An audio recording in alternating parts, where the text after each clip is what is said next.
ونصلي ونسلم على رسوله النبي الأمين المقين الحنين الكريم الرؤوف الرحيم. نہیں ایک اور لا کے پیچھے یا کمر پہ رکھنے کا.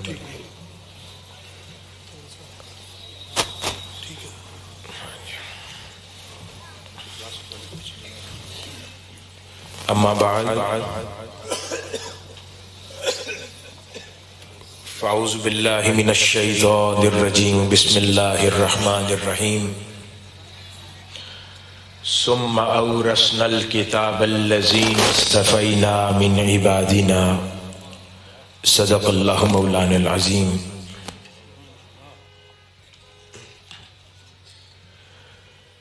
محترم المقام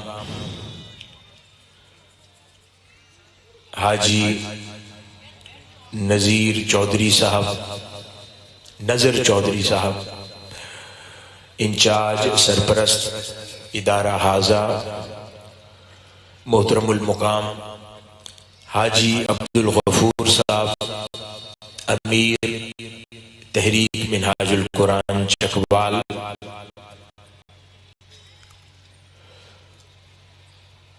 آج اس اسٹیج کی زینت بنے معزز و محترم علماء کرام، مشائخ عظام،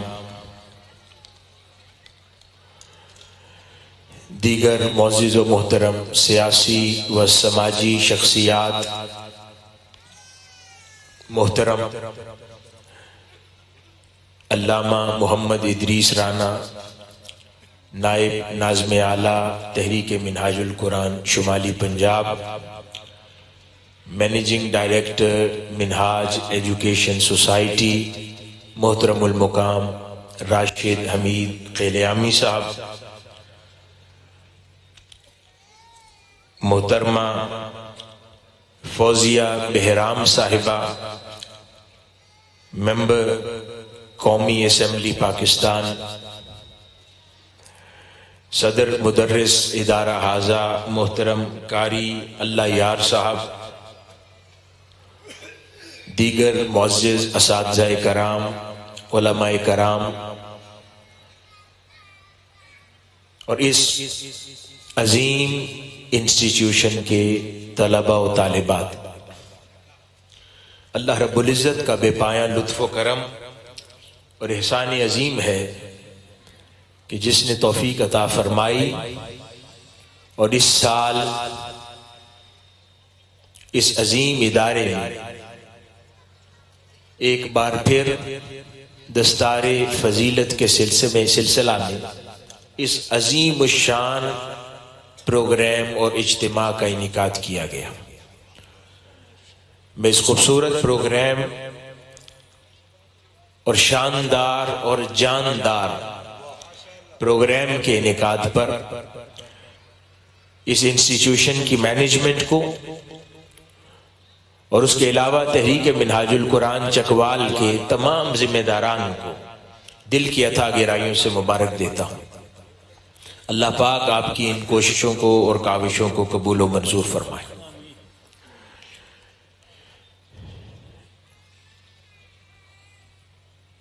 جو باعث مسرت بات ہے وہ یہ کہ یہ ادارہ جہاں پر ہم سب اس سال دستار فضیلت کے سلسلہ میں انعقاد پذیر پروگرام میں شریک ہیں، اس انسٹیٹیوشن سے الحمدللہ اب تک کم و بیش 300 سے زائد حفاظ اور حافظات فارغ ہو کر اپنی زندگی کے پریکٹیکل دور میں داخل ہو چکے. تو اس پر میں اس ادارے کے چودھری نذر صاحب کو اور باقی تمام اساتذہ اور صدر مصرف اور دیگر قراء حضرات، حفاظ جو اس خدمت کو سر انجام دے رہے ہیں انہیں مبارک دیتا ہوں، اور دعا گو ہوں کہ اللہ پاک اس سلسلے کو یوں ہی جاری و ساری رکھے. اس کے ساتھ ساتھ حافظات کی تیاری کے لیے ہماری بہنیں، خواتین، اساتذہ، ان کا بھی بہت اہم رول ہے، اور اس علاقے کے اندر قرآن مجید کا علم اور اس کا نور پھیلانے میں وہ جس طرح کوشاں ہیں، سرگرداں ہیں، انہیں بھی بہت مبارک پیش کرتا ہوں۔ اور اجتماع کے اندر اتنی کثیر تعداد میں آج خواتین کا شریک ہونا، تو اس پر یقیناً تحریک منہاج القرآن چکوال کی ویمن لیگ اور اس کے بعد بالخصوص اس ادارہ حاضہ کی مینجمنٹ اور دیگر اساتذہ فیمیل ٹیچرز کو مبارک پیش کرتا ہوں۔ حاضرین محترم، آج کی اس تقریب میں دستار فضیلت سے فیضیاب ہونے والے طلباء، ان کا عدد 26 ہے، جنہوں نے قرآن مجید کا حفظ مکمل کیا، اس کلام الہی کے نور کو اپنے سینوں میں سمیٹا، اور آج اس فضیلت کی دستار سے ہم کنار ہونے جا رہے ہیں۔ میں تمام طلباء جن کو آج فراغت ملنے والی ہے انہیں بھی مبارک دیتا ہوں، اور ان کے والدین کو بھی مبارک دیتا ہوں کہ جن کے گھر میں اللہ پاک نے یہ عظیم تحفہ قرآن مجید کے حفظ کا اور نعمت عطا فرمائی۔ حاضرین محترم،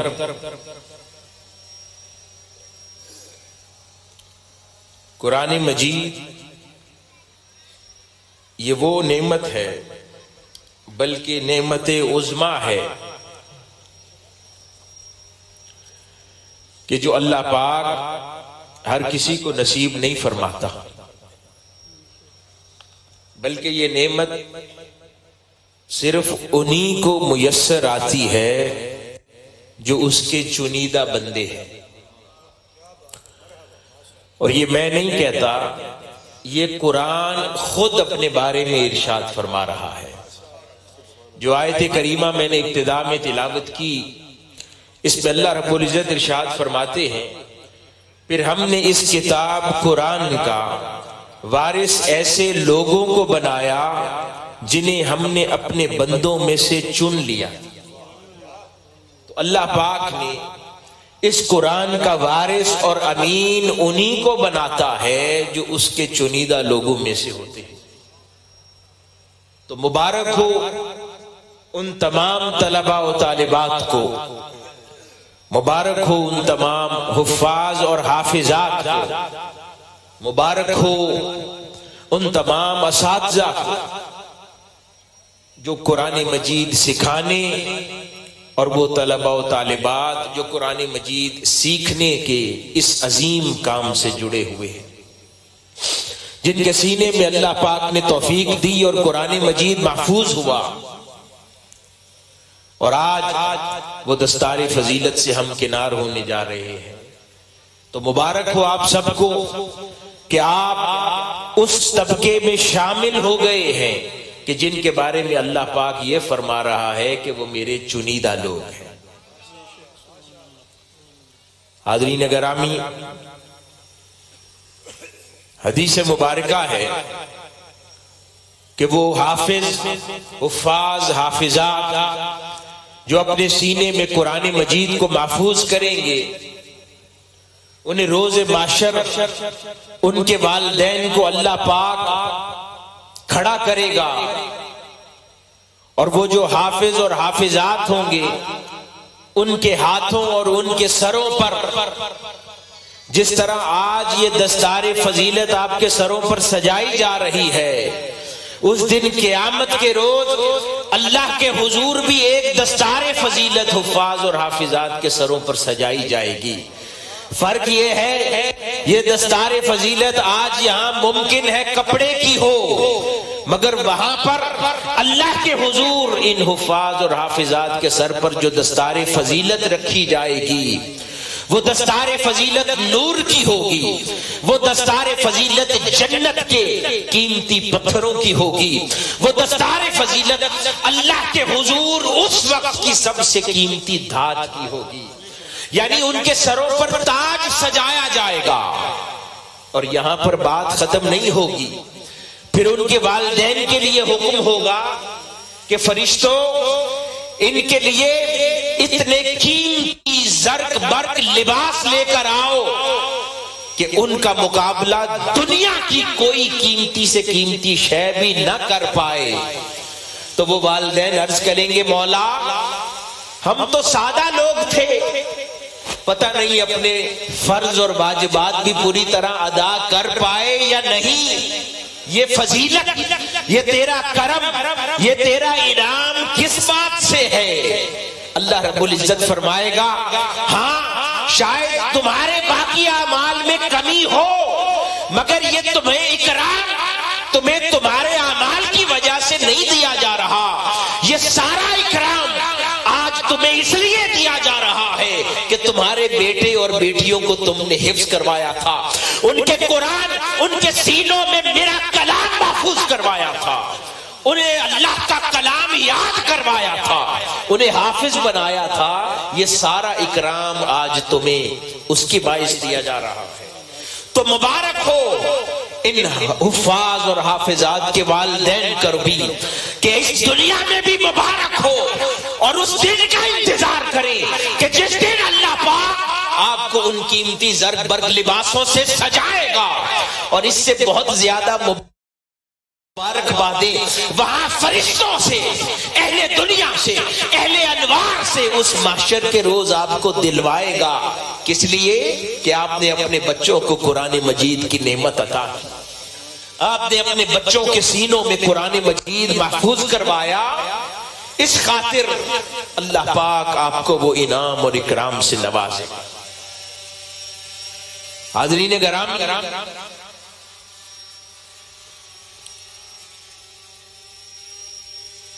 قرآن مجید پر بات کرنے سے پہلے یہ جاننا ضروری ہے کہ کائنات کی حقیقت کیا ہے۔ کائنات کی دو طرح کی حقیقتیں ہیں، اور پھر ان حقیقتوں کی آگے پھر دو طرح کی حقیقتیں ہیں۔ کائنات کی دو حقیقتوں میں سے پہلی حقیقت خالق ہے، اور دوسری حقیقت مخلوق ہے۔ خالق وہ ہے جو ہمارا رب قادر ہے، جس نے ہر شے کو تخلیق فرمایا، ہر شے کو پیدا فرمایا۔ جس شے کو اس کائنات میں ہم دیکھتے ہیں، سوچتے ہیں، جانتے ہیں، سونگھتے ہیں، سنتے ہیں، ہر شے کی تخلیق اسی خالق حقیقی نے فرمائی۔ ایک تو اس کائنات کی یہ حقیقت ہے، دوسری حقیقت اس کائنات کی مخلوق ہے۔ یہ وہ حقیقت ہے کہ جسے خالق کائنات نے تخلیق فرمایا، یا یوں کہہ لیں کہ کل دو باتیں ہیں۔ ایک وہ ہے جس نے تخلیق کیا، اور دوسری بات وہ ہے جو تخلیق ہوئی۔ تیسری کوئی شے نہیں ہے۔ ایک خالق ہے، اور اس کائنات کا دوسرا پہلو مخلوق ہے۔ ایک بنانے والا ہے، اور اس کے علاوہ ہر شے بننے والی ہے۔ اب اس میں کوئی امتیاز باقی نہیں رہتا، فقط ایک بنانے والا ہے، اس کے بعد کائنات کی ہر شے بننے والی ہے۔ یعنی فقط ایک خالق ہے اور باقی ہر شے مخلوق ہے۔ اب یہ دو حقیقتیں سمجھ آ گئی، آئیے آگے چلتے ہیں۔ ان دو حقیقتوں کی آگے پھر دو حقیقتیں ہیں۔ خالق کی بھی دو حقیقتیں ہیں۔ ایک حقیقت کا نام ذات ہے، اور اس کی دوسری حقیقت کا نام صفات ہے۔ ایک حقیقت اس کی ذات ہے، اور دوسری حقیقت اس کی صفت ہے۔ مخلوق کی بھی اسی طرح دو حقیقتیں ہوا کرتی ہیں۔ کائنات میں جو کچھ اللہ رب العزت نے تخلیق فرمایا ہے، ہر شے کی ایک ذات ہے اور ایک اس کی صفت ہے، اور یہ دونوں حقیقت ہیں. آپ کسی ایک شے کا انکار نہیں کر سکتے. نہ ذات کا انکار کر سکتے ہیں نہ صفات کا انکار کر سکتے ہیں. چاہے ذات خالق کی ہو اس کا انکار بھی ممکن نہیں، چاہے صفات خالق کی ہوں اس کا انکار بھی ممکن نہیں. اسی طرح مخلوق میں سے بھی ہر شے کی ایک ذات ہے اور ایک صفت ہے. نہ اس کی ذات کا انکار نہ اس کی صفت کا انکار. مثال کے طور پر مخلوق کو اگر دیکھیں، یہ مائک جس کے ذریعے خطاب کر رہا ہوں، جس کو ہاتھ لگا رہا ہوں، یہ اس کی ذات ہے، اور جس کام یہ آ رہا ہے یہ اس کی صفت ہے. یہ آواز کو آپ تک پہنچانے کے کام آ رہا ہے نا، تو یہ اس کی صفت ہے. اگر اس صفت کو اس مائک سے لے لیا جائے تو اس مائک کا کچھ باقی رہ جاتا ہے؟ اس مائک کی اہمیت رہ جاتی ہے؟ اس مائک کا کوئی اور تعارف رہ جاتا ہے؟ تو یہ کہنا بے جا نہ ہوگا کہ صفت ہی ذات کا تعارف ہوتا ہے. صفت ہی ذات کا تعارف ہوتا ہے. اس مائک کا تعارف یہ ہے کہ یہ دور تک آواز پہنچانے کے کام آتا ہے. یعنی دور تک آواز پہنچانا اس کی صفت ہے. ادروائز تو یہ ایک میٹل کا آبجیکٹ ہے جو اس کی ذات ہے. اگر جس کام کے لیے اسے بنایا گیا ہے وہ کام نہ کر پائے تو ذات کی کوئی اہمیت نہیں رہتی. اسی طرح کائنات کی ہر شے ہے، جس چیز کو دیکھتے جائیں اس کی ایک حقیقت ذات ہے، ایک حقیقت صفت ہے. اب ذرا دیکھیں کہ ہم صرف صفت کو مانتے ہیں، ذات کو چھوڑ دیں تو بھی یہ کیا ممکن ہے کہ اگر ذات نہ ہو تو پھر اس صفت کا استعمال کیسے ممکن ہے؟ اس آواز کو دور تک پہنچا کیسے پائیں گے؟ تو یہ دونوں حقیقتیں ہیں، دونوں لازم ملزوم ہیں. اس کی شرط بھی ختم ہو جاتی ہے کہ کون سی شے زیادہ ضروری ہے. دونوں لازم ملزوم ہے. ذات نہ ہو تو صفت کام کی نہیں، صفت نہ ہو تو ذات کام کی نہیں. دونوں چیزیں ضروری ہیں. تو مخلوق کے اندر بھی ہر شے کی دو حقیقتیں، دونوں لازم ملزوم. اسی طرح خالق کی بھی دو حقیقتیں اور دونوں لازم ملزوم. ایک خالق کی ذات ہے، دوسری طرف خالق کی صفات ہیں. خدا کی ذات کو دیکھا نہیں، جسے جانا ہے وہ فقط صفت ہے. صفات کے پیچھے ذات نہ ہو تو صفت کا وجود نہیں.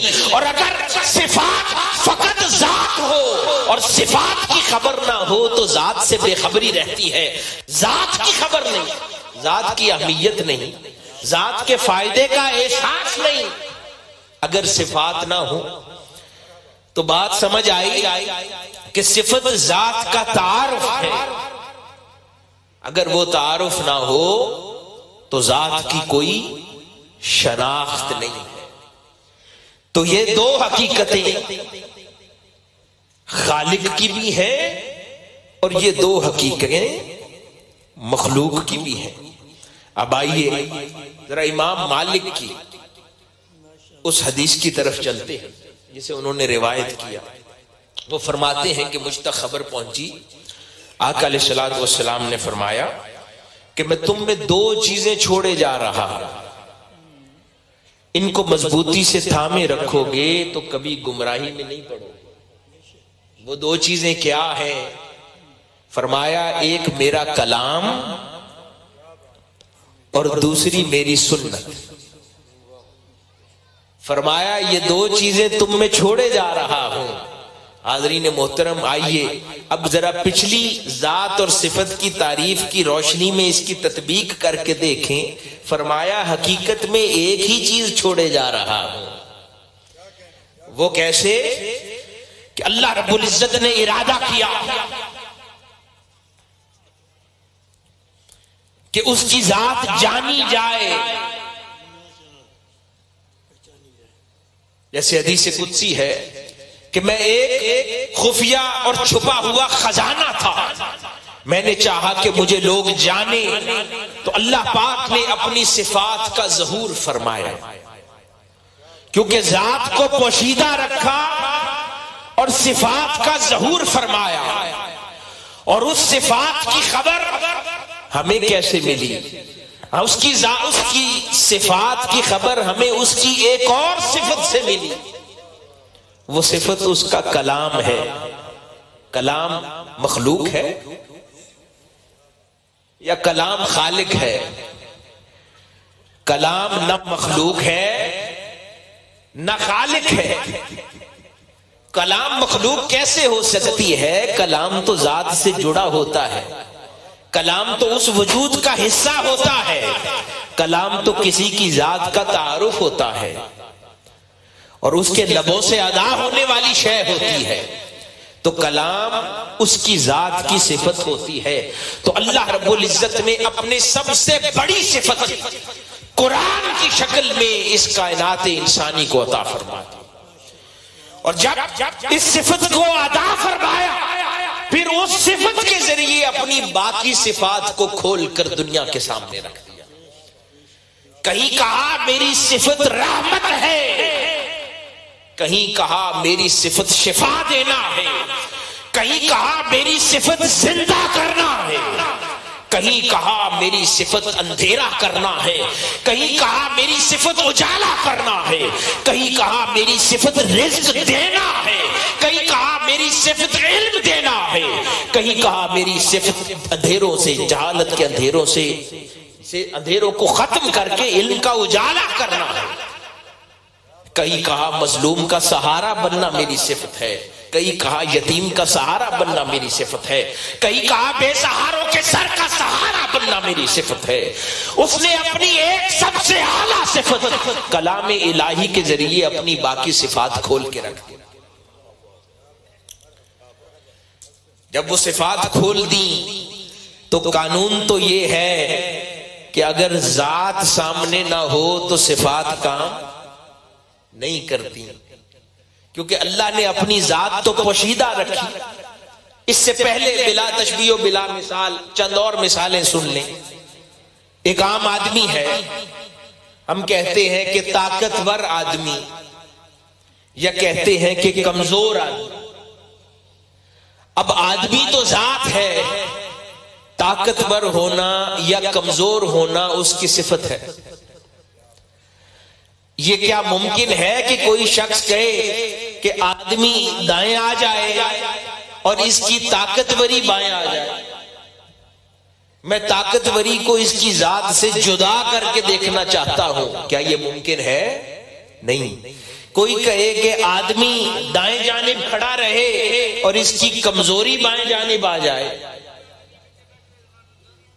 اس کو بھی آپ اس کی صفت کمزوری کو اس کی ذات سے جدا کر کے نہیں دیکھ سکتے۔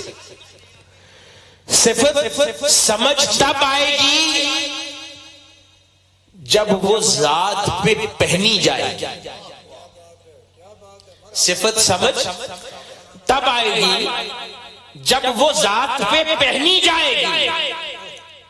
اگر کسی کی ذات پوشیدہ ہو جائے تو صفت کو سمجھنا مشکل ہو جاتا ہے۔ اب آئیے ذرا، یہ کیسی بات ہوئی کہ اللہ پاک نے فرمایا کہ کلام الہی بھی میری صفت ہے، میری ذات تو پوشیدہ ہے، میں اس کو نہیں دیکھ سکتے تم، لیکن میری صفت کو دیکھو۔ یعنی اپنی ذات سے اپنی صفت کو جدا کر کے کہا یہ میری صفت ہے تمہارے درمیان، لیکن اس کے پیچھے جو ذات موجود ہے وہ نگاہوں سے پوشیدہ ہے۔ پھر اس صفت کے ذریعے جو کلام الہی نصیب ہوا اس میں اس نے بے شمار اپنی اور صفات بیان کر دی۔ اس نے کہا میں رحیم ہوں۔ اب رحمت اس کی صفت ہے لیکن ذات اس کی پوشیدہ ہے۔ میرے مولا تیری رحمت کو سمجھے کیسے کہ رحیم ہونا ہوتا کیسا ہے؟ تیری ذات تو پوشیدہ ہے۔ اس نے کہا میں علیم ہوں۔ تو انسان کہتا ہے مولا پوشیدہ ہے، اب کیسے جانے کہ علیم ہوتا کیسے ہے؟ ہر شے کا جاننے والا کیسا لگتا ہے؟ تیری ذات تو پوشیدہ ہے مولا، تو نے کہا میں شفا دیتا ہوں، پر تیری ذات تو پوشیدہ ہے، کسی نے تجھے شفا دیتے دیکھا نہیں ہے۔ اب کیسے جانے کہ کوئی شفا دیتا کیسا لگتا ہے، کوئی شفا دینے والا کیسا ہوتا ہے؟ تو کہتا ہے میں حی ہوں، حیات بخشنے والا ہوں۔ تو مولا تیری ذات تو نظر نہیں آتی، صرف تو نے لفظ حیات بتایا ہے، یہ حیات ہوتی کیا ہے؟ حیات دینے والا لگتا کیسا ہے؟ تیری تو ذات پوشیدہ ہے۔ پھر کہتا ہے میں تجھے رزق دیتا ہوں۔ مولا ہمارا یقین ہے تو رزق دیتا ہے، پر تیری ذات تو پوشیدہ ہے، ہم کیسے جانے کہ رزق دینے والا ہوتا کیسا ہے؟ پھر کہتا ہے میں تخلیق کرتا ہوں۔ مولا ہمیں قبول ہے تو خالق ہے، پر کیسے جانے کہ تخلیق کرنے والا ہوتا کیسا ہے؟ اب یہ بہت بڑا مسئلہ تھا کہ ذات اور صفات الگ ہو نہیں سکتی، اور خدا مخلوق کے سامنے آ نہیں سکتا، وہ ذات کا راز کھول نہیں سکتا، اور صفات بیان کرنا بھی ضروری ہے، کیونکہ اس کے بغیر پھر اس خالق کی کسی کو خبر نہیں ہو سکتی۔ اس نے اس سارے ماجرے کا ایک حل نکالا، اس نے اپنی ذات کو اس مخفی پردے میں رکھا، پردے کے پیچھے رکھا، فقط اپنی صفات کو مخلوق کے سامنے کیا۔ جب سوال کیا مولا ان صفات کے پیچھے کوئی ذات نظر نہیں آتی، اس وقت صفات اپنی رکھی اور اپنی ذات کی جگہ اپنے مصطفیٰ کی ذات ان صفات کے پیچھے کھڑی کر دی۔ کہا صفات میری دیکھو، میری ذات نہیں دیکھ سکتے، ذات میرے مصطفیٰ کی دیکھو صلی اللہ علیہ وآلہ وسلم۔ قربان جائے کہ پھر ایسی ذات کہ جس ذات کے لیے اس نے اپنی صفتیں چن لی، یا یوں کہو کہ ایسی ذات کہ اپنی صفات کے لیے جس ذات کو چن لیا۔ اسی لیے تو سیدہ عائشہ صدیقہ رضی اللہ تعالی عنہا فرما اٹھی، کہنے لگی کہ آقا علیہ الصلوۃ والسلام کی ذات خود چلتا پھرتا قرآن ہے۔ کیوں کہ قرآن میں ہی تو خدا کی سب صفتیں بیان ہوئی ہے نا۔ حاضرین گرامی، پھر آقا نے کہا کہ اگر اب خدا نے کہا، پوچھتے ہو نا کہ رحیم کیسا ہوتا ہے، میرے مصطفیٰ کو دیکھو کہ جب کہیں وہ ہرنی میرے مصطفیٰ کے سامنے آ کر اپنی اولاد کے لیے وقت مانگتی ہے، کہیں اونٹ آ کر میرے مصطفیٰ کے سامنے گر گڑا کر اپنے مالک کی شکایت کرتا ہے، کہیں میرے مصطفیٰ کا دل غم زدہ ہو جاتا ہے بلال کی بھوک دیکھ کر، اور وہ کہتے ہیں کہ میں چاہتا ہوں کہ جنت کے خوشوں سے پھل توڑ کر بلال کی جھولی میں ڈال دوں۔ خدا کہتا ہے میرے مصطفیٰ، رحمت سمجھنی ہے تو مصطفیٰ کے خلق کو دیکھو، صفت خدا کی ہے، ذات مصطفیٰ کی ہے۔ کہا مولا حیات دینا کسے کہتے ہیں؟ دیکھو اس کٹے ہوئے تنے کو جو مصطفیٰ کے ہجر میں رونے لگ جاتا ہے، اس کو حیات دینا کہتے ہیں۔ ذات مصطفیٰ کی ہے، صفت خدا کی ہے، کہ حیات دینا اس کو کہتے ہیں۔ پھر کوئی کہتا ہے کہ دیکھیں تخلیق کی صفت کیسی ہے، خدا کہتا ہے ذرا دیکھو وہ ہزارہ صحابہ میرے مصطفیٰ کی بارگاہ میں آتے ہیں، وہ چھاگل جس میں صرف تھوڑے ہی پانی کے قطرے بچے ہیں، میرے مصطفیٰ اپنا دست اقدس اس چھاگل میں ڈالتے ہیں، آپ کی انگشتان مبارک سے پانی کے چشمے روا ہوتے ہیں، اور ہزارہ صحابہ پانی سے سیراب ہو جاتے ہیں۔ خدا کہتا ہے اس کو کہتے ہیں تخلیق الماء، خدا کہتے ہیں اسے تخلیق کرنا کہتے ہیں، اسے تخلیق کرنا۔ اگر دیکھنا ہو خالق کیسا ہے، میرے مصطفیٰ کو دیکھو، نعرے تکبیر خدا کی ہے، مگر ان صفات کا ظہور ذات مصطفیٰ سے ہے۔ نعرے تکبیر پوشیدہ ہے، نعرے رسالت، کیونکہ خدا کی ذات پوشیدہ ہے، اس کو ہماری آنکھ دیکھ نہیں سکتی، اور صفت ذات سے جدا ہو نہیں سکتی۔ تو اللہ پاک نے حل نکالا کہ پھر ذات مصطفیٰ کی ہوگی، صفات میری ہوگی. بس یہ کمبینیشن اب قیامت تک چلے گا جس کو ہم دیکھ پائیں گے. تو حاضرین گرامی، پھر کوئی کہتا ہے کہ رزق دینا کسے کہتے ہیں، اس صفت کو کوئی کیسے سمجھے؟ اللہ پاک فرماتا ہے ذرا دیکھو نا کہ وہاں ابو ہریرہ میرے مصطفیٰ کی بارگاہ میں بیٹھا ہے، اس کی پوٹلی میں چند کھجوریں ہیں 17، اور صحابہ کرام کا ایک بڑا لشکر ہے، ان کو سیر کرنا ہے، ان کو رزق سے سیراب کرنا ہے، سیر کرنا ہے. آقا علیہ الصلوۃ والسلام فرماتے ہیں ابو ہریرہ یہ 17 کھجوریں ایک بار لگاؤ اور 17 لوگوں کو بلاؤ، وہ کھائیں، وہ چلے جائیں، اگلے 17 آئیں، وہ ہزاروں کا لشکر، وہ 17 کھجوریں ختم نہ ہوئیں، وہ کھاتے گئے، کھجوروں کا عدد وہیں کا وہیں رہا.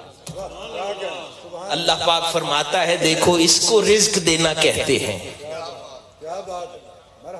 حاضرین گرامی، کھجور 1 سے 2 کیسے ہو سکتی ہے؟ اس کو یہ کیسے کہیں گے کہ اس میں اضافہ ہو گیا؟ اضافہ کیسے ہو سکتا ہے؟ وہ دانے ہیں 17. اس کو اضافہ نہیں کہتے، رسول اللہ صلی اللہ علیہ وسلم نے کھجوریں تخلیق فرما دی، اس کو تخلیق کہتے ہیں. حاضرین گرامی، وہ 17 کھجوریں وہ ختم نہ ہوئی، سب سیر ہو گئے، اور پھر آپ کی پوٹلی میں وہی 17 کی 17 کھجوریں باقی ہیں. آقا علیہ الصلوۃ والسلام مسکرا پڑے، فرماتے ہیں ابو ہریرہ بس گننا مت، جتنی زندگی ہے کھاتے جاؤ، اپنی نسلوں کو دے دینا، یہ کبھی ختم نہیں ہوگی. قربان جائیں کہ اب حضور سامنے نئی بھی ہیں، نہیں موجود، پھر بھی رزق جاری ہے، رزق میں اضافہ جاری ہے. سیدنا ابی ہریرہ رضی اللہ تعالیٰ عنہ فرماتے ہیں کہ میں نے وہ اتنی کھائیں، اپنے رشتہ داروں میں دی، دوست احباب میں دی، سیر ہو کے کھاتے رہے. آقا علیہ الصلوۃ والسلام کا زمانہ اقدس گزرا، سیدنا ابو بکر صدیق رضی اللہ تعالیٰ عنہ کا بھی زمانہ بیت گیا، سیدنا عمر فاروق کا بھی زمانہ بیت گیا. فرماتے ہیں کہ جس روز سیدنا عثمان غنی کو شہید کیا گیا، اس دن جا کر وہ پوٹلی مجھ سے گم ہو گئی. اس وقت تک وہ جو کیلکولیشن بتاتے ہیں، وہ کھجوروں کا عدد کئی 100 ٹن بن جاتا. وہ 17 کھجوروں کو میرے مصطفیٰ نے کئی 100 ٹن کھجوریں بنا دیا. تو اللہ پاک فرماتا ہے کہ صفت کیونکہ رزق دینے کی میری ہے، لیکن اب ان صفات کے پیچھے ذات میرے مصطفیٰ کی ہے، تو ذرا دیکھو جا کر کہ ابو ہریرہ کو کیسے رزق دیتا. حاضرین گرامی، تو اللہ پاک نے اپنے کلام میں جن صفات کا ذکر فرمایا، ان کے پیچھے ذات مصطفیٰ کو دکھا دیا. اسی لیے تو وہ حدیث مبارکہ کہ جب آقا علیہ الصلوۃ والسلام نے فرمایا کہ تمہارے درمیان اب 2 چیزیں چھوڑے جا رہا ہوں، وہ اپنی در حقیقت شے ایک ہی ہے، ایک کتاب اللہ، وہ دوسرا سنتی. تو کتاب اللہ اور سنت ایک ہی چیز ہے، بات وہی ہے جو پہلے دن اللہ پاک نے فرما دی کہ ذات مصطفیٰ کی اور صفات میری. قرآن صفت ہے خدا کی، سنت کا تعلق ہے ذات مصطفیٰ سے. تو بات وہی ہے کہ قیامت تک تمہارے درمیان یہی 2 چیزیں چھوڑے جا رہا ہوں، میری صفت اور ذات مصطفیٰ صلی اللہ علیہ وسلم. انہی دونوں چیزوں کو تھامے رکھنا، ذات مصطفیٰ کو اور میرے کلام پاک کو، ان 2 چیزوں کو 2 مٹھیوں میں تھامے رکھنا، یہاں تک کہ یہ جمع ہو کے حوض کوثر پر رسول اللہ صلی اللہ علیہ وسلم کو ملیں گے. اور جس نے انہیں تھاما ہوگا وہ انہی 2 چیزوں کے ساتھ رسول اللہ صلی اللہ علیہ وسلم کی بارگاہ میں حاضر ہوں گے. حاضرین گرامی،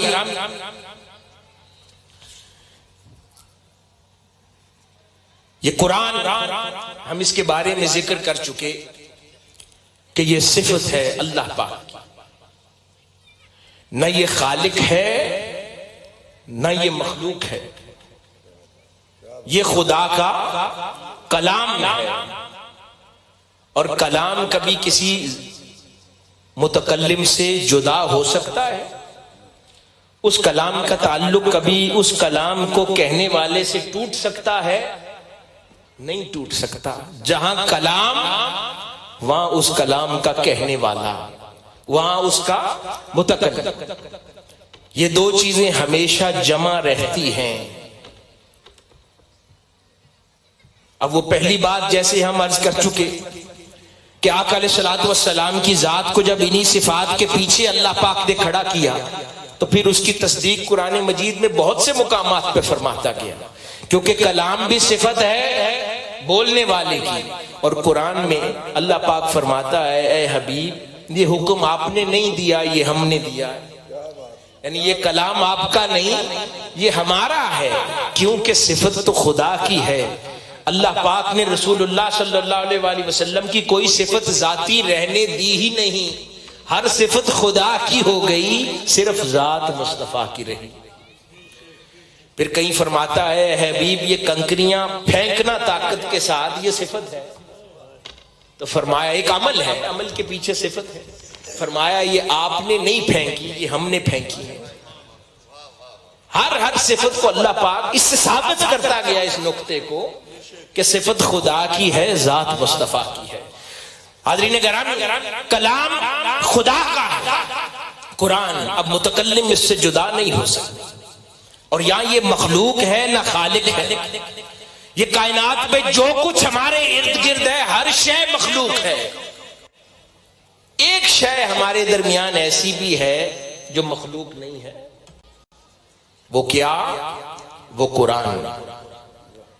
قربان جائیں اس اللہ کی عظیم نعمت پر کہ ہمارے درمیان اس نے ایک ایسی شے بھی رکھی ہے جو مخلوق نہیں ہے، باقی ہر شے مخلوق ہے، وہ قرآن ہے۔ مگر ہم کتنے نادان ہیں کہ اللہ کی اتنی بڑی نعمت، اس کی صفت، ذرا غور کیجئے کہ یہ اللہ کا کلام ہے، اللہ کی باتیں ہیں، یہ وہ چیزیں ہیں جو وہ فرماتا ہے، یہ وہ شے ہے جس کو براہ راست اس سے ناتا ہے، یہ وہ باتیں ہیں جو اس نے ادا کی ہیں۔ اس کیفیت میں تو جا کے دیکھیں کہ قرآن اس کی وہ باتیں ہیں جو اس نے ادا کی ہیں، یہ مولا کی باتیں ہیں جو کسی نے اس کے بارے میں نہیں کی، اس نے خود کی ہیں۔ یہ کتنی بڑی قیمتی شے ہے، لیکن ہم نے اس کو اپنی نادانی سے اس کی قیمت کو سمجھا نہیں، ہم نے گھروں میں تاکہ نسیان میں اسے رکھ دیا، اسے بھول گئے۔ میکسیمم کسی کی رخصتی کے ٹائم اس کا سایہ کر دیتے ہیں، کبھی قرآن خوانی کے لیے کسی کی میت پہ پڑھ دیتے ہیں، نماز میں کچھ صورتیں پڑھ لیتے ہیں، اس کے علاوہ قرآن سے اب ہمارا کوئی رشتہ ناتا نہیں۔ اور خدا نے یہ کتنی قیمتی شے ہمیں دی ہے اور ہم اس سے انجان ہیں، ہم اس نعمت سے انجان ہیں، ہم اس کی قدر و منزلت، قدر و قیمت نہیں پہچانتے۔ حاضرین گرامی، اگر اسی کلام الہی کو ہم اپنے کانوں کے رستے، اپنی آنکھوں کے رستے، اپنی زبان کے رستے اپنے دل میں اتار لیں تو یہ پہلے بات کر چکے، جہاں صفت وہاں ذات۔ اگر اس کلام کو دل میں اتار لیں تو کیا اس کلام کے ساتھ خدا نہیں دل میں آئے گا؟ وہاں خدا کی ذات اس صفت کے پیچھے ہے، یہاں مصطفیٰ کی ذات اس صفت کے پیچھے ہے۔ اسی کلام الہی کو اگر آج صحیح معنوں میں دلوں میں اتار لو تو خدا کی عزت کی قسم ذات خدا بھی دل میں بسیرا کر لے گی، ذات مصطفیٰ بھی دل میں بسیرا کر لے گی۔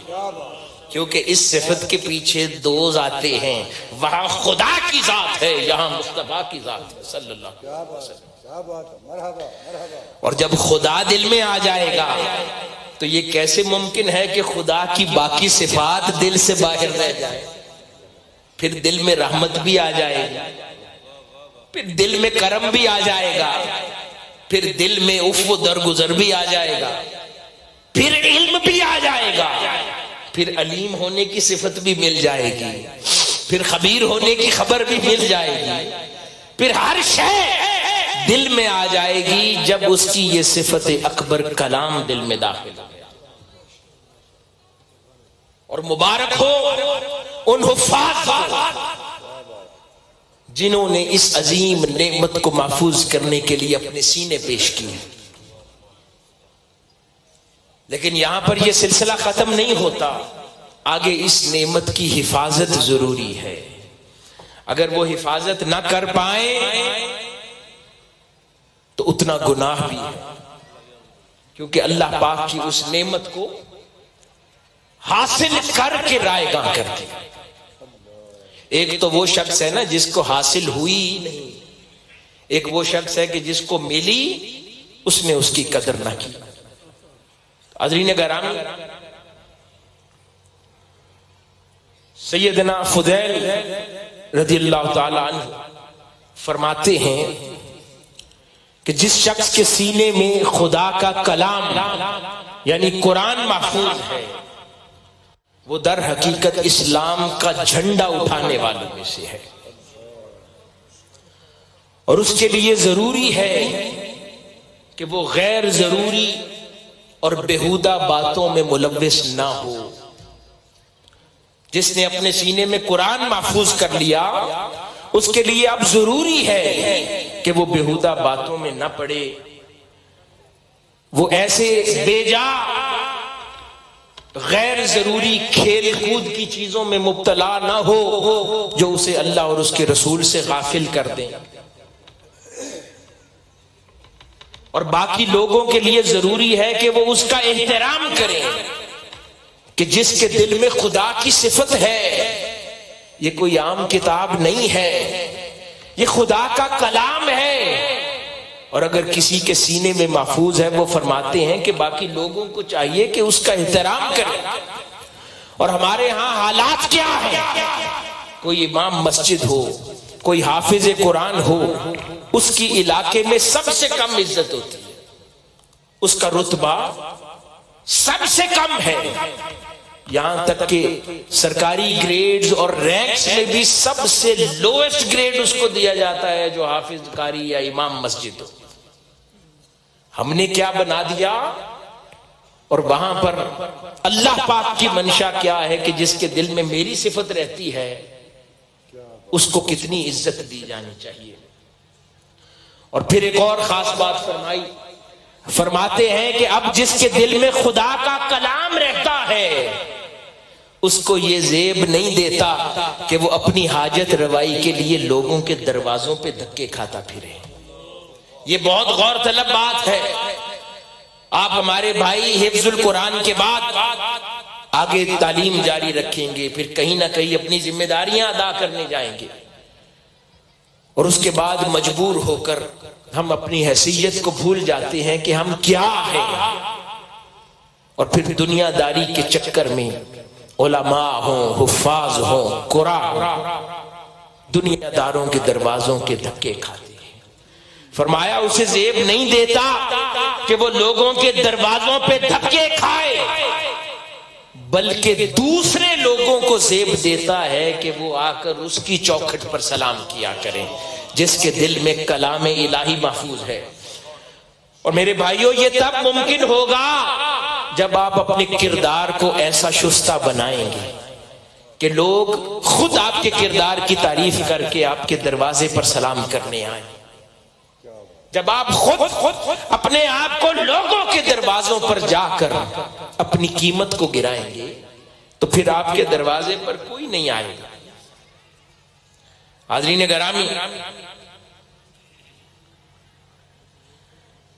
اسی طرح قرآن مجید کا علم اپنے سینوں میں محفوظ کرنے والوں کے لیے حضرت ابن عمر رضی اللہ تعالیٰ عنہ ارشاد فرماتے ہیں کہ رسول اللہ صلی اللہ علیہ وآلہ وسلم نے فرمایا قیامت کے دن ان حفاظ اور حافظات کو بڑے اکرام اور تعظیم سے لایا جائے گا، اور پھر اللہ پاک فرمائے گا اے حفاظ اور حافظات قرآن مجید کی تلاوت کرو جس طرح دنیا میں کیا کرتے تھے۔ اور بہت خوبصورت بات فرمائے گا تلاوت خوش الحانی سے کرتے چلے جاؤ، اور تلاوت کرتے کرتے جہاں تک تم تلاوت کرو گے جو آخری آیت ہوگی آج جنت میں وہی تمہارا مقام ہوگا۔ سبحان اللہ، کیا بات۔ تو یہ انعام ان پر کیا جائے گا۔ اسی طرح سیدہ عائشہ صدیقہ رضی اللہ تعالی عنہا ارشاد فرماتی ہیں کہ حضور نبی اکرم صلی اللہ علیہ وآلہ وسلم نے فرمایا اس شخص کی مثال جو قرآن مجید کو پڑھتا ہے یہاں تک کہ اسے حفظ کر لیتا ہے تو وہ بزرگ فرشتوں کے ساتھ ہوگا، اور اس شخص کی مثال جو قرآن مجید کو پڑھتا ہے لیکن اس کو ذہن نشین کرنے میں بہت محنت کرنی پڑتی ہے، اس کے لیے بھی اسے بھی چھوڑنا نہیں چاہیے، اس کے لیے بھی فرمایا اس کے لیے 2 گنا اجر ہے کہ جس کو حفظ کرنے میں زیادہ محنت کرنی پڑتی ہے۔ یہ بخاری شریف اور مسلم شریف کی حدیث ہے۔ اسی طرح ایک اور مقام پر رسول اللہ صلی اللہ علیہ وآلہ وسلم نے ارشاد فرمایا اے قرآن کریم کے حافظو، یقیناً آسمانوں والے اللہ کے پاس تمہارا ذکر کرتے ہیں، پھر اس کی کتاب کی عزت و حرمت کے سبب اللہ کے احکامات کو مانا کرو تاکہ تمہیں مزید اللہ پاک کی محبت میں سے حصہ ملے اور اللہ پاک تمہیں اپنے محبوب بندوں میں شامل فرما لے۔ یعنی اللہ پاک نے اپنی محبوبیت کی راہ پر آپ لوگوں کو گامزن کر دیا ہے، اب یہ آگے آپ پر ہے کہ اس کے احکام کی بجا آوری میں کتنا اپنے آپ کو گم کرتے ہیں، کتنی زندگی اس کی راہ پر، اس کی ہدایت کی راہ پر، نیکی کی راہ پر، اخلاص کی راہ پر، شریعت کی راہ پر، محبت رسول کی راہ پر، محبت صحابہ اور محبت اہل بیت کی راہ پر گزارتے ہیں۔ اسی طرح ایک اور مقام پر ارشاد فرمایا حافظ قرآن اسلام کے جھنڈے کو اٹھانے والا ہے، جس نے اس کی عزت کی یقیناً اس نے اللہ کی عزت، جو خدا کی صفت کی عزت کرے وہی خدا کی ذات کی عزت کرتا ہے۔ فرمایا جس نے حافظ قرآن کی عزت کی اس نے صحیح معنوں میں میری عزت کی، اور فرمایا کہ جس نے اس کی اہانت کی اس پر اللہ کی لعنت، کہ جس کے دل میں اللہ کا قرآن اور کلام محفوظ ہے اور پھر وہ اپنے آپ کو اس کے اہل بن کر دکھاتا ہے تو اللہ پاک اس کو اتنی شان دے رہا ہے کہ اس کی عزت کو اپنی عزت قرار دے رہا ہے اور اس کی بے عزتی کو پر اپنی لعنت بھیج رہا ہے۔ اسی طرح ایک اور مقام پر المستدرک الحاکم میں اس کو روایت کیا امام حاکم کہ حافظ قرآن کے لیے مناسب نہیں کہ وہ کسی الجھنے والے کے ساتھ الجھے اور نہ کسی نادان کے ساتھ نادانی کرے، کیونکہ اس کے سینے میں قرآن محفوظ ہے۔ یعنی جب اللہ نے اس کو اپنی صفت عطا فرما دی اب اس کا انداز باقیوں سے جدا ہو جانا چاہیے، اس کا اٹھنا بیٹھنا باقیوں سے الگ ہو جانا چاہیے، اس کا چلنا پھرنا باقیوں سے الگ ہو جانا چاہیے، اس کو جاننا چاہیے کہ خدا نے اس پر کتنا بڑا کرم کیا ہے۔ اور حاضرین گرامی، جو اس کمر کی قیمت نہ جانے، امام غزالی احیاء علوم الدین میں فرماتے ہیں کہ جس نے قرآن پڑھا پھر وہ یہ سمجھا کہ شاید کسی اور کو اس سے زیادہ فضیلت دی گئی ہے، تو فرماتے ہیں کہ یہ یقیناً اس نے پھر اللہ کی صفت کو حقیر جانا، جبکہ یہ صفت، یہ کلام اس کا عظمتوں والا ہے۔ اسی طرح ملا علی قاری فرماتے ہیں کہ قرآن حفظ کرو، بے شک اللہ تعالیٰ آگ کا عذاب اس دل پر نہیں کرے گا جس دل میں قرآن محفوظ ہوگا۔ اللہ پاک اس دل کو آگ کے عذاب سے محفوظ رکھے گا جس دل میں اس کا کلام محفوظ ہوگا۔ اسی طرح سیدنا عثمان ابن عفان رضی اللہ تعالیٰ عنہ ارشاد فرماتے ہیں کہ حضور نبی اکرم صلی اللہ علیہ وآلہ وسلم نے فرمایا تم میں سے بہتر شخص وہ ہے جو قرآن سیکھے اور سکھائے۔ حاضرین گرامی، یہ وہ شانیں ہیں جو حافظ قرآن کی، قرآن سے تعلق رکھنے والے کی، قرآن کے ساتھ اپنا ناطہ رکھنے والے کی، قرآن سیکھنے والے کی، قرآن سکھانے والے کی شان اللہ پاک نے بیان فرمائی۔ اسی طرح طبرانی میں روایت ہے کہ حضرت عبداللہ سے روایت ہے، وہ فرماتے ہیں کہ یہ قرآن اللہ تعالیٰ کا دسترخوان ہے، بس تم میں سے جو شخص اس سے سیکھنے کی استطاعت رکھتا ہے اسے چاہیے کہ وہ اس سے ضرور سیکھے۔ سبحان اللہ۔ فرمایا یہ قرآن خدا کا دسترخوان ہے جہاں پر طرح طرح کے کھانے سجے ہوئے ہیں، جہاں پر طرح طرح کے مضامین کے کھانے سجے ہوئے ہیں، طرح طرح کے علوم کے کھانے سجے ہوئے ہیں۔ کہیں پر قرآن اور سائنسی علوم سے پردے اٹھا رہا ہے، کہیں پر قرآن احکامات شریعت سے پردے اٹھاتا ہے، کہیں پر قرآن باطنی اصلاح اور صفائے قلب کی خبر دیتا ہے، کہیں پر قرآن غیب کی خبر دیتا ہے، کہیں پر قرآن تاریخ کے واقعات سے پردے اٹھاتا ہے، کہیں پر قرآن مستقبل میں آنے والے واقعات کی خبر دیتا ہے، کہیں پر قرآن ظلم کے خاتمے کا علاج بتاتا ہے، کہیں پر قرآن جہالت کے اندھیروں کو ختم کرنے کی راہ دکھاتا ہے، کہیں پر قرآن بتاتا ہے کہ حلال زندگی کیسے جیتے ہیں، کہیں پر قرآن بتاتا ہے کہ حرام سے اجتناب کیسے کرنا ہے، کہیں پر قرآن بتاتا ہے کہ جب ظالم حکمران تم پر سوار ہو جائے اس سے نجات کیسے پانی ہے، کہیں پر قرآن راہ دکھاتا ہے کہ خدا کے بندوں کا احترام کیسے کرنا ہے، کہیں قرآن بتاتا ہے میرے مصطفیٰ سے پیار کیسے کرنا ہے، کہیں قرآن بتاتا ہے کہ قرآن کا خود احترام کیسے کرنا ہے۔ یہ دسترخوان ہے جہاں پر علوم کے طرح طرح کے کھانے سجے ہوئے ہیں، یہ دسترخوان ہے جہاں پر فنون کے طرح طرح کے مشروب پڑے ہوئے ہیں۔ تو فرمایا کہ صاحب استطاعت کے لیے ضروری ہے کہ اس میں سے جتنا چاہے لے لے اور اس میں سے جتنا چاہے کھائے اور اپنے آپ کو سیراب کر لے۔ حاضرین گرامی،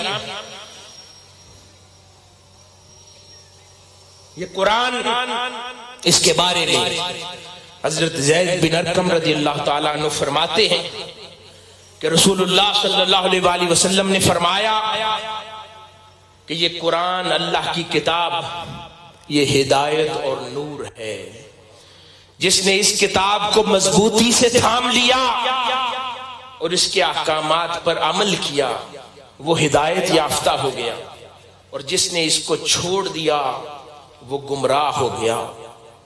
اسی طرح حاضرین گرامی، امام دارمی روایت کرتے ہیں، حضرت ابو موسیٰ رضی اللہ تعالیٰ عنہ نے بیان کیا کہ بے شک یہ قرآن تمہارے لیے بطور ثواب، بطور ذکر، بطور نور، بطور فریضہ موجود ہے، لہٰذا اس قرآن کی اتباع اور پیروی کرو اور یہ قرآن تمہارے پیچھے نہ رہ جائے۔ بس جو شخص اس قرآن کی پیروی کرتا ہے وہ اس کے ذریعے جنت کے باغات میں پہنچ جاتا ہے، اور جو اس قرآن کو پیچھے چھوڑ دیتا ہے یہ قرآن خود اس شخص کو اپنی ہتھیلیوں پر اٹھا کر دوزخ میں ڈال دیتا ہے۔ حاضرین گرامی، اور یہ وہ کلام الہی ہے جس سے ہم نے اپنے ناطے توڑ لیے ہیں، جس سے ہم دور ہو گئے ہیں۔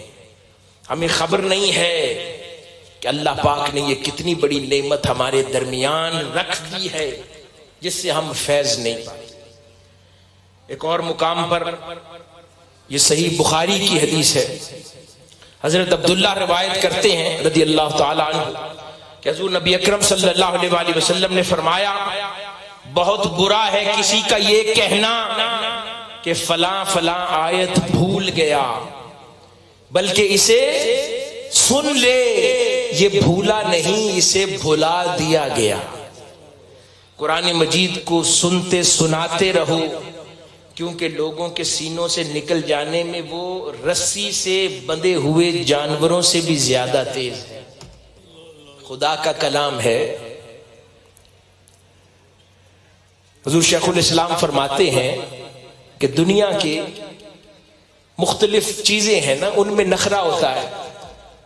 کوئی حسین زیادہ تو اس میں نخرہ، کوئی طاقتور زیادہ تو اس میں نخرہ، کسی میں شہرت کسی کی زیادہ تو اس میں نخرہ، کسی کی دولت زیادہ تو اس میں نخرہ۔ اس ہر شے سے زیادہ قیمتی شے علم ہے، تو فرماتے ہیں علم کا اپنا بڑا نخرہ ہوتا ہے، علم کا اپنا بڑا نخرہ ہوتا ہے، اور پھر ان سب علوموں کا تاج پھر علوم القرآن، قرآن کا علم پھر ان سب کا سرتاج۔ تو سوچیں اس کا کتنا نخرہ ہوگا، اس قرآن کے علم کا کتنا نخرہ ہوگا۔ اگر اس سینے کو اس کے لیے ہمیشہ بچھا کر نہیں رکھیں گے یہ سینہ چھوڑ جائے گا، اگر اپنے کردار کو ستھرا نہیں رکھیں گے یہ سینہ چھوڑ جائے گا، کیونکہ اس کا اپنا بڑا نخرہ ہے، پھر کوئی اور سینہ ڈھونڈ لے گا۔ یہی علماء کے ساتھ ہے، علوم دین ہوں، علوم قرآن ہوں، علوم حدیث ہوں، علوم تفسیر ہوں، اس کا اپنا بڑا نخرہ ہے۔ اگر اپنے کردار کو اس کے مطابق نہیں کریں گے، اپنی زبان کو اس کے مطابق نہیں کریں گے، اپنے اخلاق کو اس کے مطابق نہیں کریں گے، اس علم کا بڑا نخرہ ہے، پھر یہ چھوڑ جاتا ہے، یہ موقع نہیں دیتا، پھر صرف خالی بھانڈا رہ جاتا ہے، اندر جو کچھ ہوتا ہے وہ نکل جاتا ہے، اس کو خبر بھی نہیں ہوتی۔ تو اس علم کا بڑا نخرہ ہے۔ فرماتے ہیں یہ پھر سینہ چھوڑ جاتا ہے، اور اتنی تیزی سے جاتا ہے جس طرح رسی توڑا کے کوئی تیز جانور بھاگتا ہے۔ تو حاضرین گرامی، اس علم کو سنبھالے رکھنا ہے۔ حضرت انس بن مالک روایت کرتے ہیں کہ رسول اللہ صلی اللہ علیہ وآلہ وسلم نے فرمایا میرے سامنے میری امت کے اجر و ثواب پیش کیے گئے، یہاں تک کہ وہ کوڑا کرکٹ جو کسی نے مسجد سے صاف کر کے نکالا تھا اور اس کا اجر و ثواب بھی میرے سامنے پیش کیا گیا، یعنی وہ بھی رائے گاہ نہیں جاتا کہ کوئی ایک دن جھاڑو مسجد میں پھیر دے، اللہ پاک وہ بھی دیکھتا ہے، وہ بھی اجر رائے گاہ نہیں جاتا۔ فرماتے ہیں میرے سامنے وہ بھی پیش کیا گیا کہ اس نے کسی نے اگر کوڑا کرکٹ مسجد سے نکالا تھا، تو فرمایا مجھ پر میری امت کے اسی طرح ہر گناہ بھی پیش کیا گیا، اور ان میں سب سے بڑا گناہ میں نے یہ دیکھا کہ قرآن کی کوئی سورت یا کوئی آیت کسی آدمی کو یاد کرنے کی توفیق دی گئی اور اس نے اسے بھلا دیا۔ امام ترمذی نے اسے ترمذی روایت کی۔ فرمایا کہ ہر چھوٹا بڑا ثواب پیش کیا گیا، اسی طرح امت کا ہر چھوٹا بڑا گناہ میرے سامنے رکھا گیا، اور میں نے سب سے زیادہ گناہوں میں وہ شے دیکھی کہ اس نے اللہ کا کلام بھلا دیا۔ اللہ نہ کرے کہ ہمیں ایسے لوگوں میں شامل کر دیا جائے کہ جن کی سینوں سے خدا کی صفت نکل جائے۔ حاضرین گرامی، یہ وہ قرآن کا علم ہے جو خدا سینوں میں اتارتا ہے۔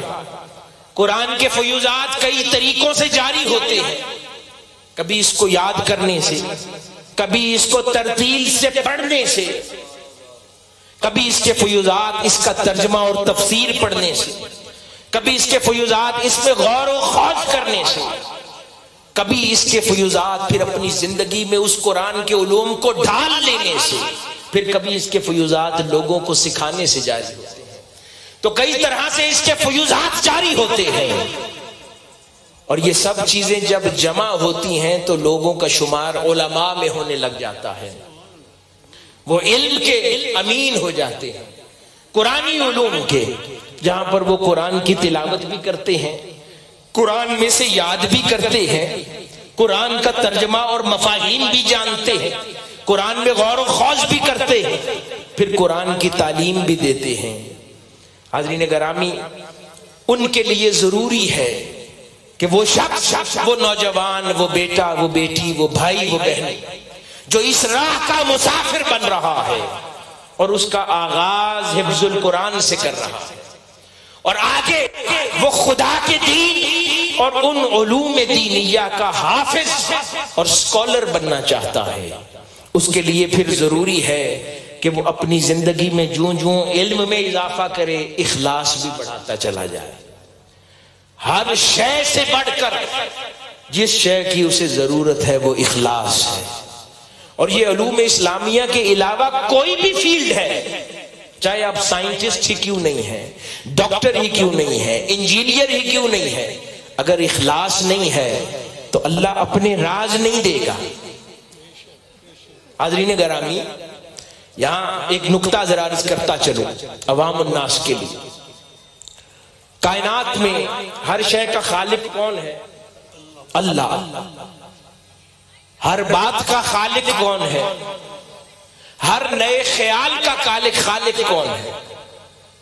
کیا یہ ممکن ہے کہ چیزوں کا خالق تو خدا ہے، خیالات کا خالق خدا نہیں ہے؟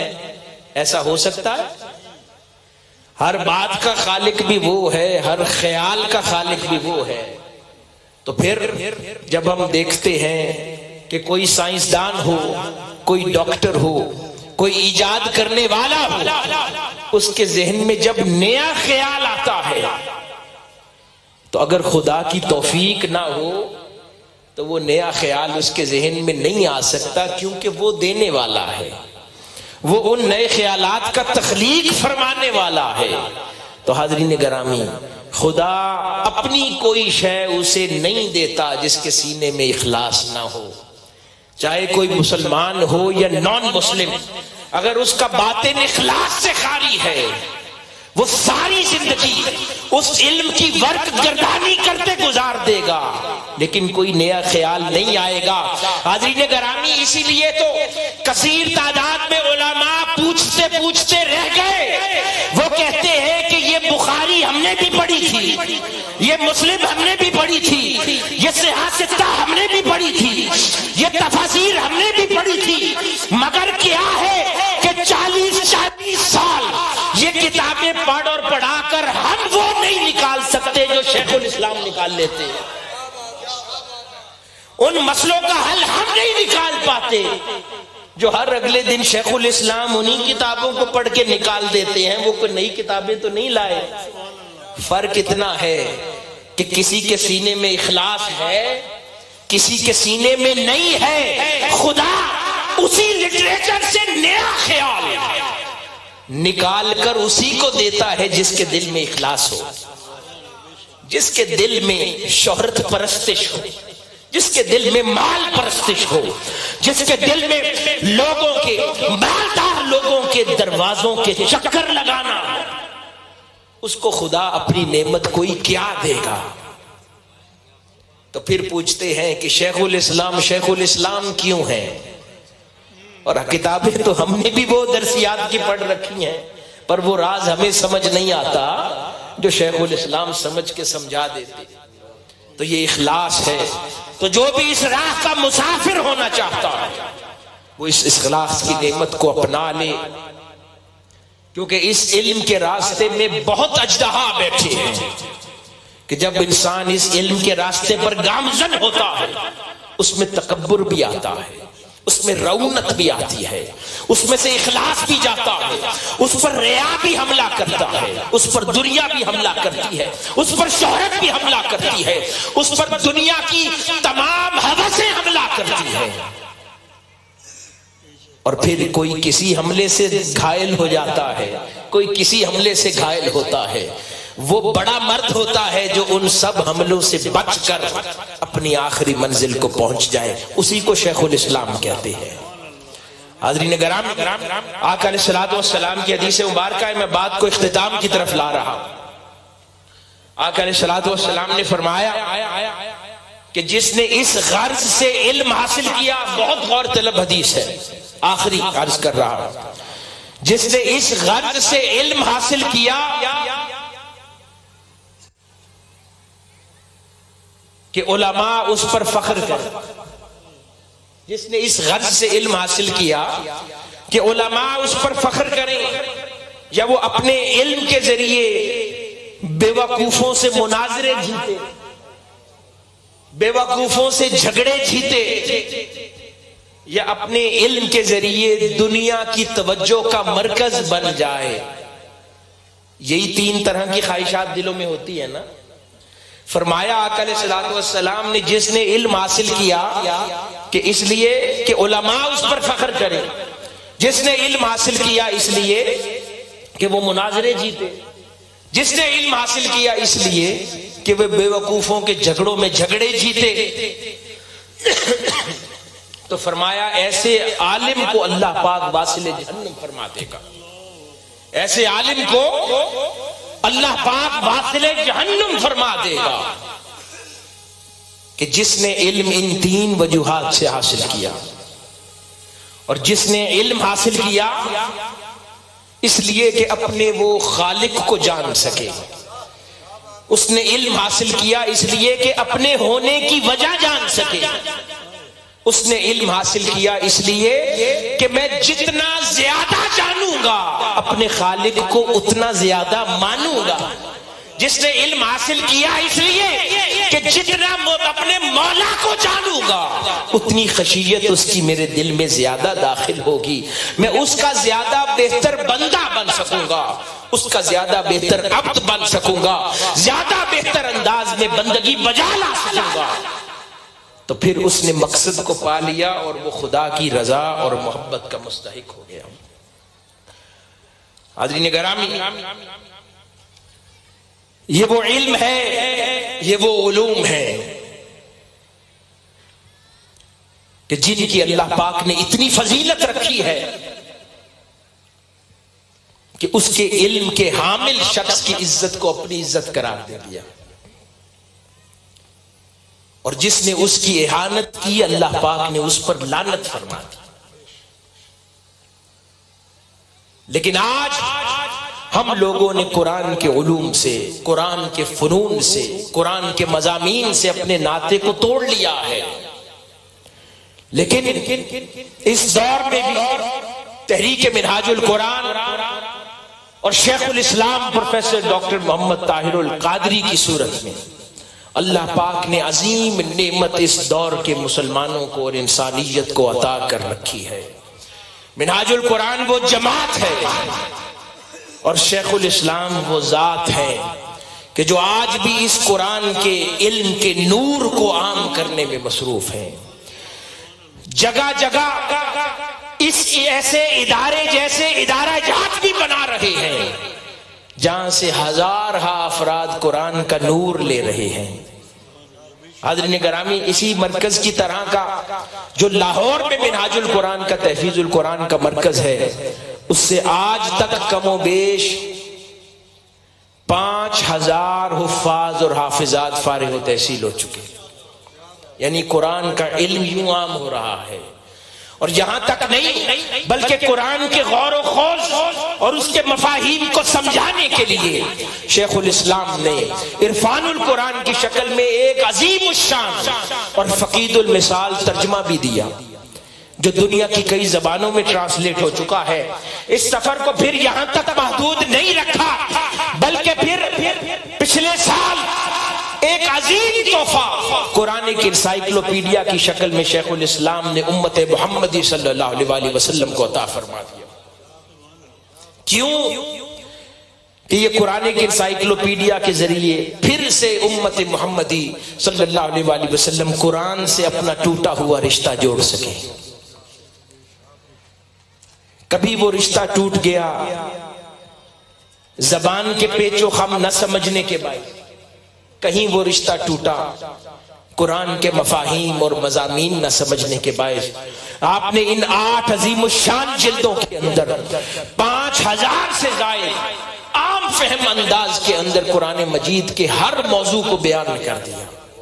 اب صرف ضرورت اس امر کی ہے کہ اس کا مطالعہ ہر گھر میں ہونا چاہیے، اس کو اپنے گھروں میں لے جائیں یہ جو میں نے کافی دیر سے جو قرآن مجید اور علوم القرآن کی فضیلت بیان کر رہا ہوں اور اس کے مفاہیم، اس کے مضامین کو سینوں میں بسا لو گے تو اللہ اور رسول کے جن انعامات کا تذکرہ کر رہے ہیں، آج یہ وہ انعامات کے حاصل کرنے کا وقت ہے کہ اس انسائیکلوپیڈیا کو ہر شخص، ہمارا بھائی اور بہن، اپنے گھر کی زینت بنائے، پھر اس کو صرف ذات میں سجا کے نہ رکھ دے، اس کا مطالعہ کرے، قرآن کے مضمون کو سمجھے۔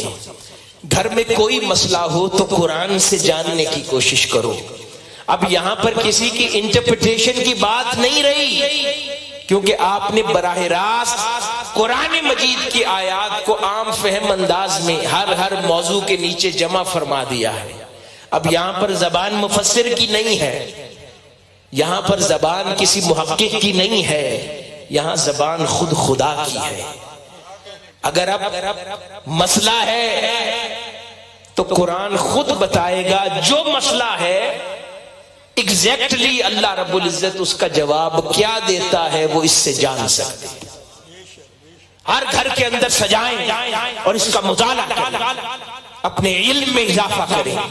جن کو اللہ پاک نے اگر حفظ کی نعمت اور دولت نہیں بھی عطا کی، وہ اس میں غوطہ زنی کر کے، اس میں روگردانی کر کے، اس میں گم ہو کر غوطہ زنی کر کے اس کے علوم اور مضامین سے استفادہ کر سکتے ہیں۔ یہ اس دور میں ایک عظیم الشان تحفہ ہے جو منہاج القرآن کے پلیٹ فارم سے شیخ الاسلام نے ہمیں عطا فرمایا۔ ضرورت اس امر کی ہے کہ ہم اب اس سے استفادہ کریں، قرآن کے ساتھ اپنے ٹوٹے ہوئے رشتے کو پھر سے استوار کر لیں، پھر سے جوڑ لیں، ہم پھر سے قرآن کے دامن سے وابستہ ہو جائیں تاکہ اس قرآن کو اپنے دل میں سما لیں، قرآن کے مفاہیم کو اپنے دل میں سما لیں، قرآن کے مضامین کو اپنے دل میں سما لیں، اللہ کے کلام کو اپنے دل میں سما لیں، تاکہ پھر چاہے ذات خدا کی ہو یا ذات مصطفیٰ کی ہو، ان دونوں ازواج کا گھر یہ دل بن جائے، یہاں خدا بھی بسنے لگ جائے اور مصطفیٰ صلی اللہ علیہ وآلہ وسلم بھی بسنے لگ جائے۔ جس کا دل ان دو ذاتوں کا مسکن بن جائے اس کو اور کیا چاہیے؟ حضرین گرامی، واحد ذریعہ قرآن دوستی ہے، واحد ذریعہ قرآن سے تعلق ہے، واحد ذریعہ قرآن سے پیار ہے، واحد ذریعہ قرآن کا مطالعہ ہے، واحد ذریعہ قرآن کو اپنے وہم و گمان، اپنے ذہن و قلب میں بسانا۔ جتنا تعلق قرآن سے مضبوط ہوتا جائے گا، جتنا تعلق صفت سے مضبوط ہوتا جائے گا، ذات اتنی قریب آتی جائے گی۔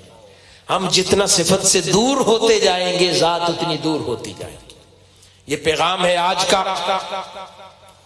اہلیان علاقہ کے لیے، ہمارے حفاظ بھائی اور بہنوں کے لیے، اساتذہ کے لیے، علماء کے لیے، عوام الناس کے لیے، کہ اللہ کے کلام سے پیار کریں، اللہ کے کلام کو سمجھیں۔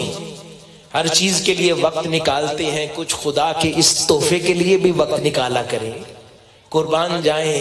ایک ایسی شے جس کو اس نے خود ادا فرمایا، اس کا کلام، میں تو یہ لفظ کہتا ہوں تو اس میں ایک عجیب لذت ہے کہ کوئی شے اس کا کلام ہے اور وہ ہمارے درمیان موجود ہے اور ہم بھولے بیٹھے ہیں۔ اس سے رشتہ جوڑ لیں۔ اللہ پاک ہمارا حامی و ناصر ہو، ہمارے حال پر لطف و کرم فرمائے۔ جو باتیں ہم نے کی ہیں اللہ پاک ان پر عمر بھر ہمیں عمل پیرا رہنے کی توفیق عطا فرمائے۔